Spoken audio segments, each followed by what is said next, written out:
एक राजा के राज दरबार में एक आदमी आया और बोला कि मैं पारखी हूं, मुझे आप नौकरी पर रख लीजिए।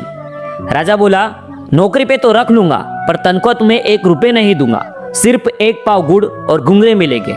पारखी बोला, ठीक है हुजूर। कुछ दिन बाद राजा एक घोड़ा खरीद कर लेकर आया। उन्होंने पारखी से पूछा, बताओ इस घोड़े के बारे में क्या कहते हो। पारखी बोला, हुजूर ये घोड़ा है ही नहीं, ये तो गाय है। राजा चौंक गए। उन्होंने घोड़े बेचने वाले को बुलाया। उसने कहा, साहब बात तो सही है तो ये घोड़ा ही, लेकिन बचपन में इसकी माँ मर गई थी, इसे गाय का दूध पिलाया गया, इसीलिए इसकी आदतें एकदम गाय जैसी है। राजा ने हैरानी से पारखी से पूछा, तुम्हें ये सब कुछ कैसे पता चला।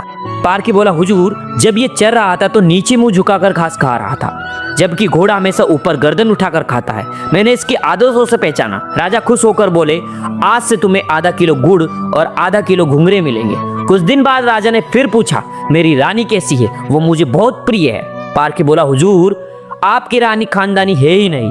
राजा को विश्वास नहीं हुआ। उन्होंने ससुराल जाकर पूछा। वह दादी ने बताया, बचपन में इसकी माँ गुजर गई थी, पाला तो मैंने है, मगर दूध इसे दाई माँ ने पिलाया है।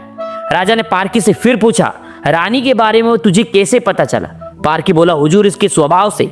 खानदानी रानी में सहनशीलता होती है, मगर ये नौकरों पे चिल्लाती है, गालियां देती है। इनकी इसी आदतों से पहचान गया कि ये खानदानी है ही नहीं। अब राजा बोले, चलो ये सब कुछ तो ठीक है, मेरे बारे में बताओ। पारखी बोला, जान की माफी दे तो बताओ हुजूर।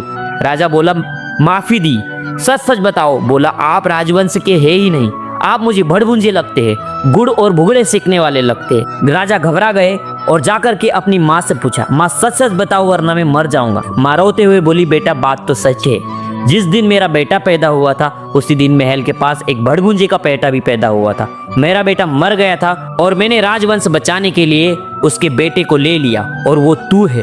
राजा ये सब कुछ सुनकर दुखी भी हुआ और खुशी भी हुआ। मोरल ऑफ स्टोरी, इंसान की पहचान उसके चेहरे, कपड़े या खानदान से नहीं होती, उसके चरित्र से होती है।